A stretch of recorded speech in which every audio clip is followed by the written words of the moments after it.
Subscribe करें YouTube channel exam tricky को और बेल आइकन को प्रेस करें जिससे कि लेटेस्ट वीडियोस की नोटिफिकेशन आपको समय से मिले।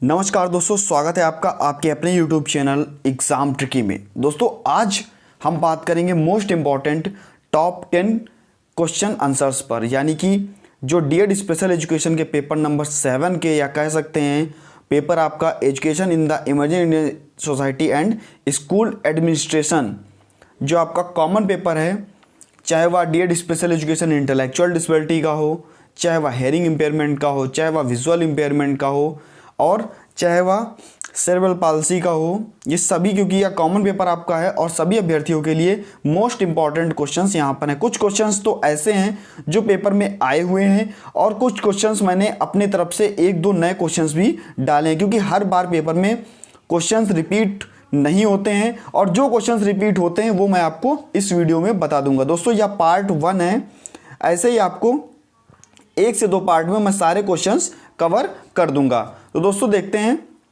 सबसे पहला हमारा क्वेश्चन है शिक्षा।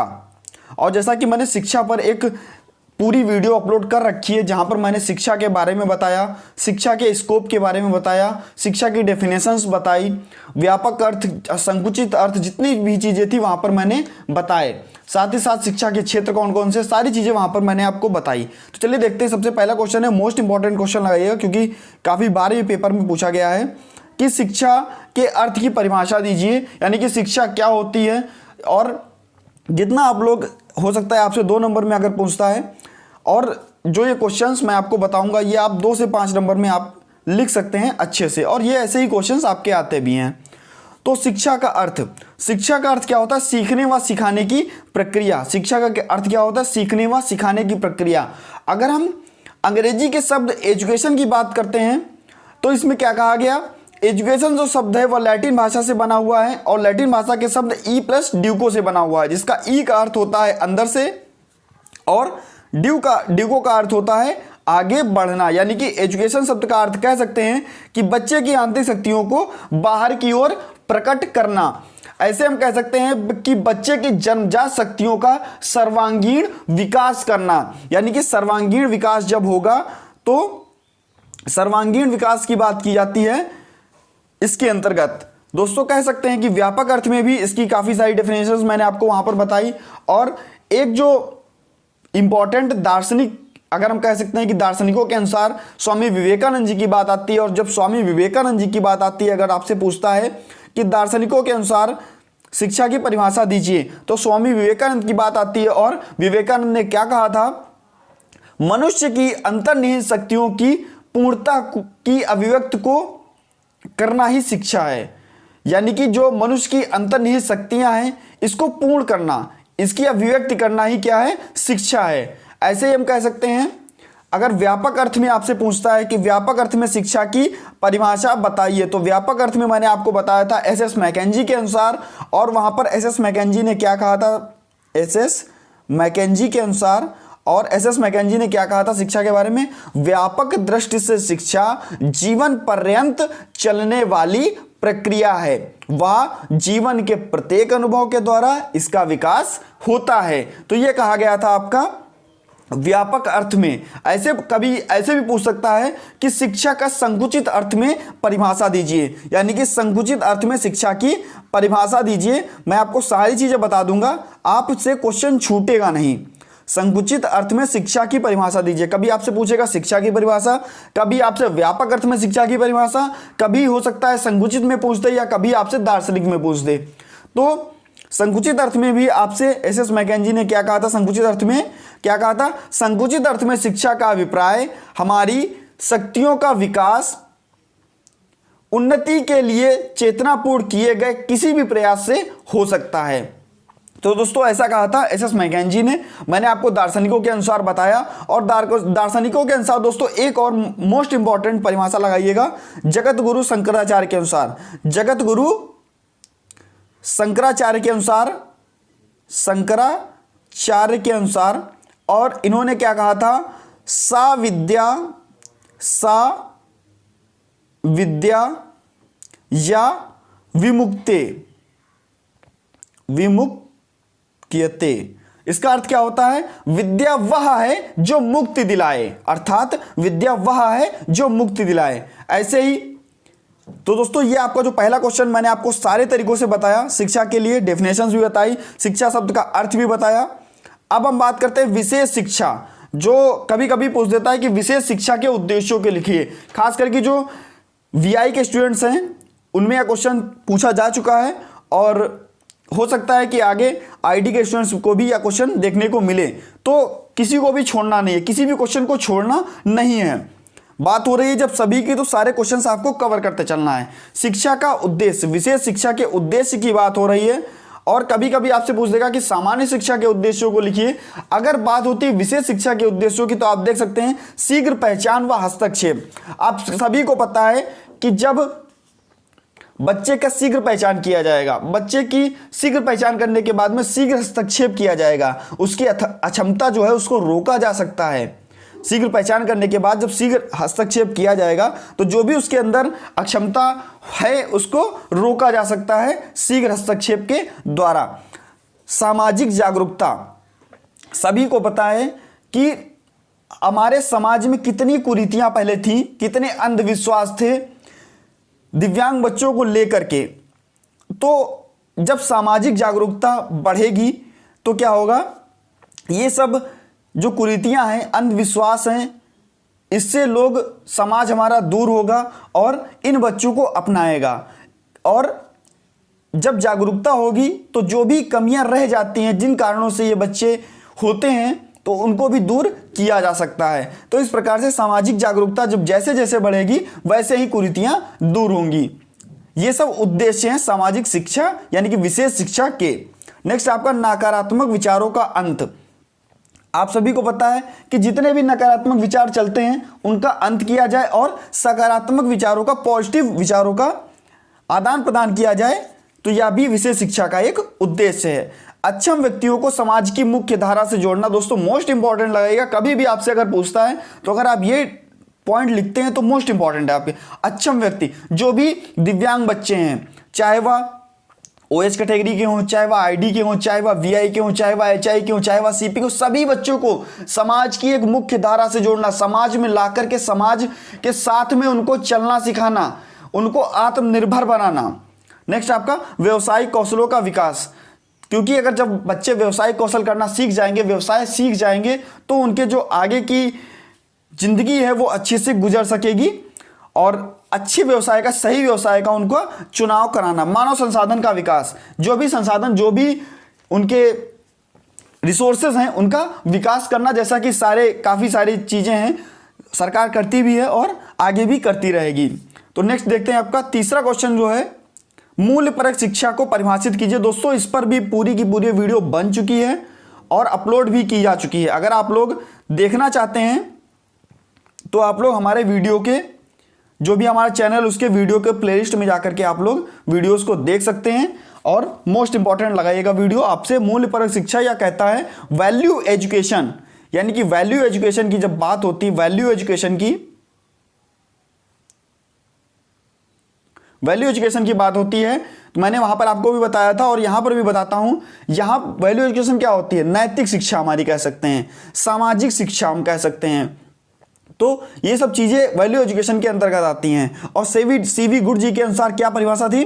मूल्य शिक्षा उन सभी प्रक्रियाओं का समुच्चय है जिसके द्वारा व्यक्ति उन क्षमता, दृष्टिकोण और व्यवहार के अन्य रूपों को विकसित करता है जिस समाज में वह रहता है। यानी कि हम कह सकते हैं अच्छे समाज का विकास जब होगा जब उस समाज में नैतिक गुणों के लोग, अच्छे आचरण के लोग रहेंगे, तब उसका विकास होगा। व्यक्ति के निर्माण एवं समाज के उत्थान में शिक्षा का बहुत ही बड़ा योगदान होता है और खास करके जो मूल्यपरक शिक्षा है उसका, क्योंकि यहाँ पर नैतिक विकासों की भी बात होती है, सामाजिक विकास की भी बात होती है, सांस्कृतिक विकास की भी बात होती है, आध्यात्मिक गुणों की भी बात होती है। तो इन सब चीजों की बात होती है मूल्यपरक शिक्षा में, यानी कि वैल्यू एजुकेशन में।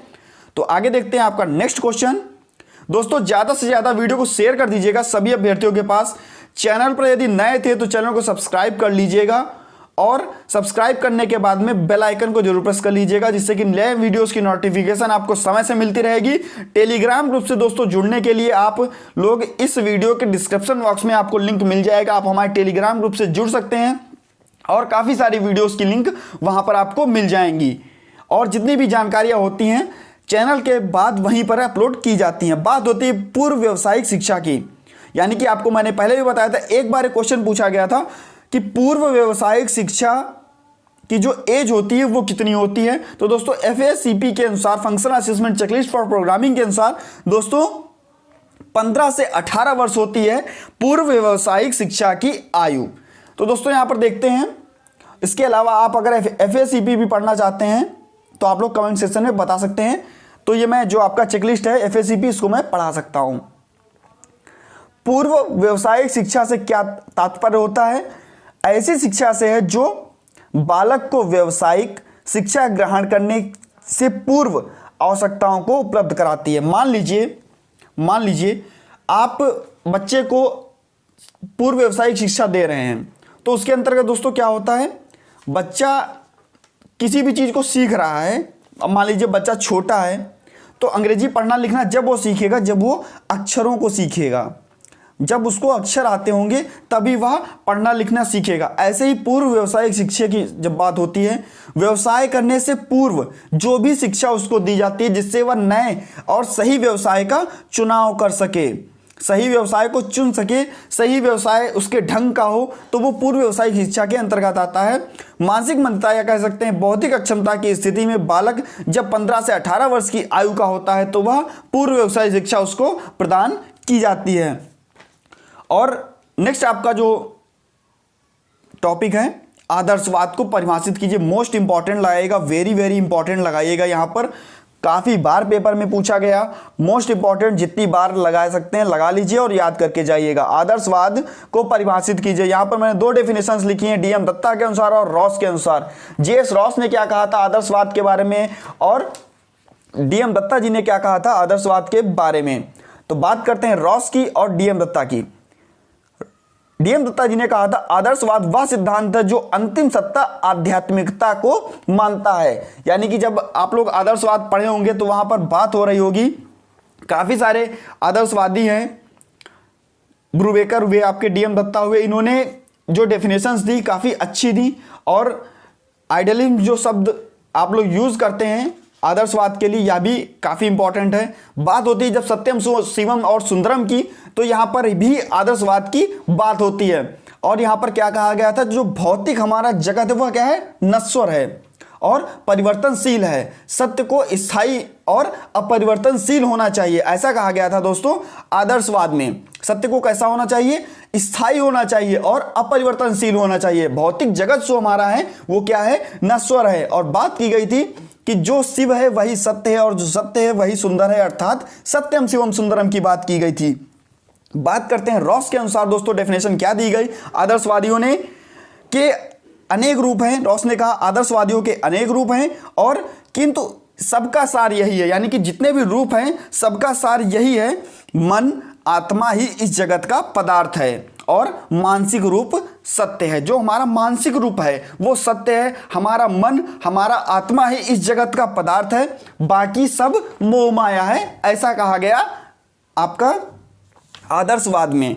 और दोस्तों अगर बात करते हैं ब्रूवेकर जी के अनुसार, एक डेफिनेशन और देख लीजिए। ब्रूवेकर जी की जब हम बात करते हैं, ब्रूवेकर जी की बात करते हैं तो ब्रूवेकर जी ने क्या कहा था, इस जगत को समझने के लिए मन केंद्रीय बिंदु है। यानी कि मन को क्या कहा इन्होंने, इनको जगत को समझने के लिए मन को क्या कहा, मन को कहा केंद्रीय बिंदु। मन को क्या कहा, केंद्रीय बिंदु। इस जगत को समझने के लिए हेतु क्रियाशीलता से बढ़कर उसके लिए कोई वास्तविकता नहीं है। यानी कि कहा इस जगत को समझने के लिए क्रियाशीलता ही से बढ़कर, उससे बढ़कर और भी कोई वास्तविक चीज नहीं है, कोई भी वास्तविक नहीं है।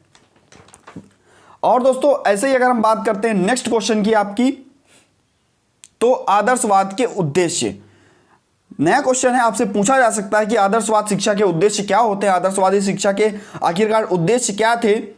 तो आदर्शवाद शिक्षा के उद्देश्य थे आत्मानुभूति का विकास करना, और आपका आध्यात्मिक मूल्यों का विकास करना। आध्यात्मिक मूल्य किस प्रकार से होंगे, क्या क्या चीज़ें होंगी, किन चीज़ों पर बात की जाएगी, शिक्षा का उद्देश्य क्या रहेगा, किस प्रकार से बच्चों के चरित्र का विकास किया जा सकता है, तो ये सब चीज़ें।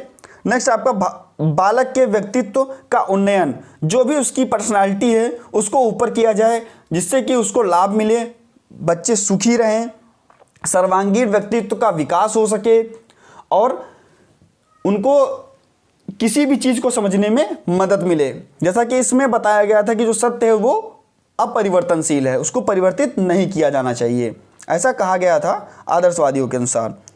अनेकता में एकता का दर्शन कहा जाता है आपके आदर्शवाद को। नेक्स्ट आपका सभ्यता और संस्कृति का विकास, और नेक्स्ट आपका सामाजिक हित के उद्देश्य। तो दोस्तों ये आपका सभ्यता और संस्कृति क्या कहा गया, संस्कृति वातावरण मानव का स्वचरित वातावरण है। क्या कहा गया दोस्तों, जो संस्कृत वातावरण है वो मानव जीवन का एक स्वचरित वातावरण है, यह मनुष्य की सृजनात्मक क्रिया का परिणाम है। यानी कि क्या कहा गया, सृजनात्मक क्रिया का परिणाम कहा गया। सभ्यता और संस्कृति का विकास क्या कहा गया, सृजनात्मक क्रिया का परिणाम कहा गया, जिसकी रक्षा या विकास करना ही शिक्षा का उद्देश्य होना चाहिए। तो दोस्तों नेक्स्ट देखते हैं अपना जो नेक्स्ट आपका क्वेश्चन है, प्रकृतिवाद को परिभाषित कीजिए। यानी कि प्रकृतिवाद को परिभाषित करना है। ये क्वेश्चन लगभग में अभी तक लॉन्ग में पूछा गया है और हो सकता है कि जब नए पेपर्स बने तो आपसे शॉर्ट में 2 नंबर में पूछ दें। तो प्रकृतिवाद की परिभाषा आपके रस के अनुसार यहाँ पर लिखी हुई है। कहा गया है प्रकृतिवादी एक दार्शनिक स्थिति है, प्रकृतिवादी एक दार्शनिक स्थिति है जिसे वे लोग अपनाते हैं जो दर्शन की व्याख्या वैज्ञानिक दृष्टि से करते हैं। यानी कि प्रकृतिवादी को नकारात्मक रूप से भली भांति समझा जा सकता है और यह भी कह सकते हैं यह एक विचारधारा है जिसके अनुसार स्वभाव व निर्माण शक्ति व्यक्ति के शरीर को नहीं दी जा सकती। तो यहाँ पर प्रकृतिवादी की बात की गई और प्रकृतिवादी के अनुसार आप लोगों ने डेफिनेशन भी देखी। अगर हम एक डेफिनेशन की और बात करें तो बात करते हैं थॉमस व लिंग के अनुसार, यानी कि थॉमस व लिंग के अनुसार। तो दोस्तों इन्होंने क्या कहा था, प्रकृतिवाद आदर्शवाद के विपरीत मन को पदार्थ के अधीन मानता है। यानी कि प्रकृतिवाद है वह क्या करता है, आदर्शवाद के विपरीत है और को क्या क्या क्या कहता है, मन को, जो मन का पदार्थ है उसको अधीन मानता है, विपरीत मन को पदार्थ के अधीन मानता है और यह विश्वास करता है कि अंतिम वास्तविकता भौतिक है और आध्यात्मिक नहीं है। जबकि आदर्शवाद में आध्यात्मिकता की बात की गई थी और यहाँ पर क्या कहा गया कि अंतिम जो वास्तविकता है वह कैसी है, भौतिक है, जो हमारा जगत है वह भौतिक है, ऐसा कहा गया प्रकृतिवाद में। नेक्स्ट आपका औपचारिक शिक्षा के साधनों को लिखिए। यानी कि जब बात होती है औपचारिक शिक्षा के साधन, तो आप सभी को पता है कि औपचारिक शिक्षा क्या होती है और उसके साधन कौन कौन से होते हैं। दोस्तों औपचारिक शिक्षा के साधन आपका स्कूल हुआ, पुस्तकालय हुआ, धार्मिक संस्थाएं हुई और आपका संग्रहालय हुआ। और औपचारिक शिक्षा कभी कभी पूछता है कि औपचारिक शिक्षा क्या होती है, यानी कि फॉर्मल एजुकेशन क्या होती है। तो कह सकते हैं हम यह एक नियमित शिक्षा होती है। कभी भी बात होती है अगर औपचारिक शिक्षा की तो यह एक नियमित शिक्षा होती है। और नियमित शिक्षा में क्या क्या होता है आप लोग ये साधन देखकर ही जान गए होंगे कि नियमित शिक्षा में क्या होता है। यहाँ पर आपका पाठ्यक्रम जो है वो निश्चित होगा, निश्चित उद्देश्य होगा, निश्चित समय होगा और पूर्व निर्धारित किया हुआ पाठ्यक्रम होगा। दोस्तों ये सब पहले ही निर्धारित कर लिया जाता है जब आप विद्यालय में पढ़ने जाते हैं, जब आप पुस्तकालय के अंदर जाते हैं, धार्मिक संस्थाएं और संग्रहालय, ये सभी आपके क्या हैं, औपचारिक शिक्षा के साधन होते हैं। यानी कि समय, उद्देश्य, पाठ्यक्रम ये सब पहले से ही निर्धारित कर लिया जाता है औपचारिक शिक्षा के द्वारा।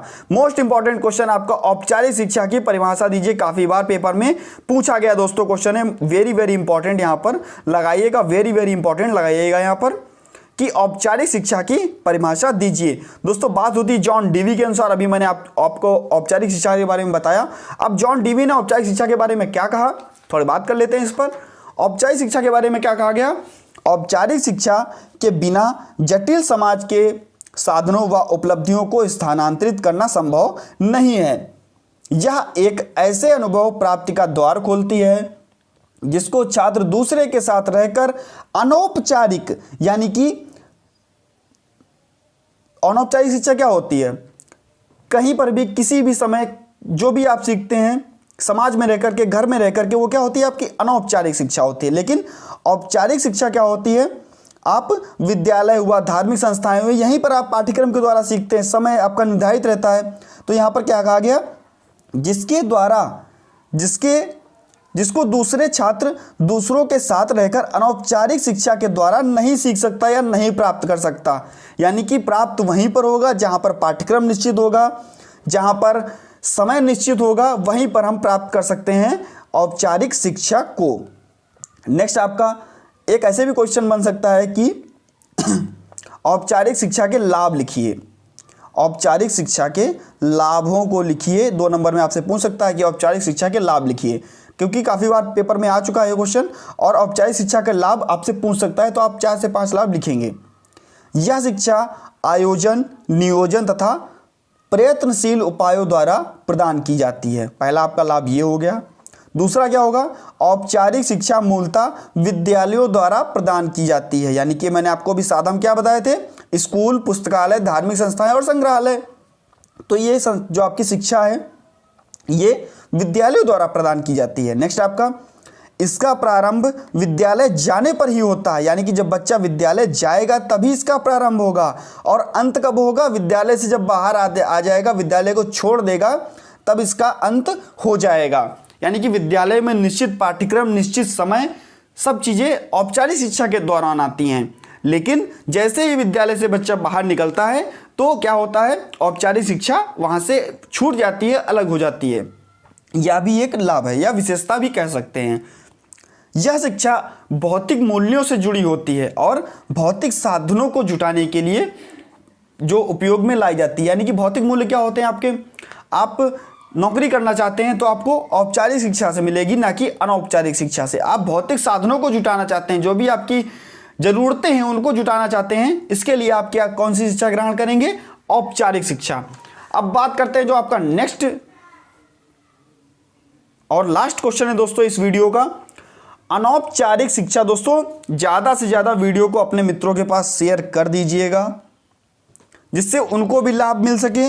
और टेलीग्राम ग्रुप से जुड़ने के लिए आप हमारे वीडियो के डिस्क्रिप्शन बॉक्स में जा सकते हैं, वहाँ पर आपको टेलीग्राम ग्रुप का लिंक मिल जाएगा, आप ज्वाइन कर सकते हैं। या आप लोग टेलीग्राम चैनल पर एग्ज़ाम ट्रिकी सर्च करके वहाँ पर ज्वाइन कर सकते हैं, आपको हमारा लोगो मिलेगा जो चैनल पर लगा हुआ है, तो वहाँ से आप ज्वाइन कर सकते हैं। अब बात होती है अनौपचारिक शिक्षा की परिभाषा दीजिए। दोस्तों जे.एस. रॉस के अनुसार अनौपचारिक शिक्षा क्या है, देखते हैं। अनौपचारिक शिक्षा में बालक द्वारा सभी स्वभाव ग्रहण करना और उसे अपनी प्रकृति से उत्तेजित व विकसित करना सिखाता है। अनौपचारिक शिक्षा क्या होती है दोस्तों, आप सभी को पता है, यह शिक्षा का एक ऐसा साधन है जो जीवन पर्यंत चलता रहता है, हमेशा चलता रहता है। कहीं पर भी आप जाते हैं, कहीं पर भी आप बैठते हैं, ये सब चीज़ें हमेशा आपकी अनौपचारिक शिक्षा के द्वारा चलती रहती हैं, यानी कि इनफॉर्मल एजुकेशन के द्वारा चलती रहती हैं। हम कह सकते हैं इनफॉर्मल एजुकेशन के द्वारा आपकी चलती रहती हैं। इसमें लिखना पढ़ना अक्षर का ज्ञान कोई महत्व नहीं रखता, इसमें अच्छे आचरण, जीवन में आपने क्या सीखा, क्या अच्छे काम किए, क्या अच्छे अनुभव आपने प्राप्त किए, तो ये सब चीज़ें अनौपचारिक शिक्षा के अंतर्गत आती हैं। कहीं पर भी आप गए, आपने वहाँ की सभ्यता को देखा, आपने वहाँ संस्कृति को देखा और उसको ग्रहण किया, तो वो सब आपकी अनौपचारिक शिक्षा के अंतर्गत आती है। दोस्तों आप सभी ने वीडियो देखा तो आप सभी का बहुत बहुत धन्यवाद। ऐसे ही सभी अभ्यर्थियों को वीडियो शेयर करें, ज़्यादा से ज़्यादा लोग अगर चैनल से जुड़ते हैं तो बहुत ही अच्छा है, सभी का भला होगा। और वीडियो अच्छी लगी हो तो वीडियो को लाइक कर दीजिएगा, चैनल पर नए थे चैनल को सब्सक्राइब कर लीजिएगा और साथ ही साथ बेल आइकन को प्रेस कर लीजिएगा। मिलता हूं दोस्तों नेक्स्ट वीडियो में। जैसा कि आपका पार्ट 1 था और नेक्स्ट आपको पार्ट 2 मैं जल्द ही प्रोवाइड करा दूंगा जो अच्छे क्वेश्चन हैं उनके। तो दोस्तों मिलता हूं नेक्स्ट वीडियो में कुछ नए क्वेश्चन के साथ, कुछ नए टॉपिक के साथ। धन्यवाद।